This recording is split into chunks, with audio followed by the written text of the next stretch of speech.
৩২টি আসনে ফের ভোট গণনার আহ্বান জানিয়েছে ১১ দলীয় জোট। অনিয়ম সহিংসতার প্রতিবাদে কাল আয়োজন করবে বিক্ষোভ সমাবেশ। এ তথ্য জানিয়েছেন জামায়াতের সহকারী সেক্রেটারি জেনারেল হামিদুর রহমান আজাদ। বলেন, অভিযোগ থাকলেও এমপিরা শপথ নেবেন ১১ দলীয় জোটের নির্বাচিতরা। সংসদে গঠনমূলক সমালোচনা করবেন, রাজপথেও থাকবেন। দাবি করেন, গণভোটের রায়ের কারণে সংসদের উচ্চকক্ষ গঠনে ভোটের আনুপাতিক পদ্ধতিতে নোট অফ ডিসেন্টের মূল্য নেই। এর আগে অভিযোগ নিয়ে নির্বাচন কমিশনে যান ১১ দলীয় জোটের নেতারা।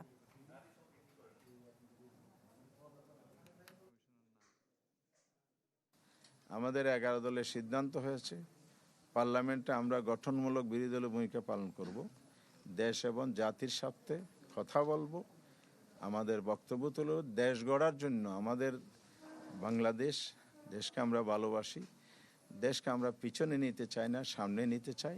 সেই সেন্টিমেন্ট থেকে আমরা কাজ করার জন্য, ভূমিকা পালনের জন্য প্রস্তুত আছি ইতিবাচকভাবে। ডেন্টিস্টের পরামর্শ নাও নতুন কোলগেট অ্যাক্টিভ সল্ট।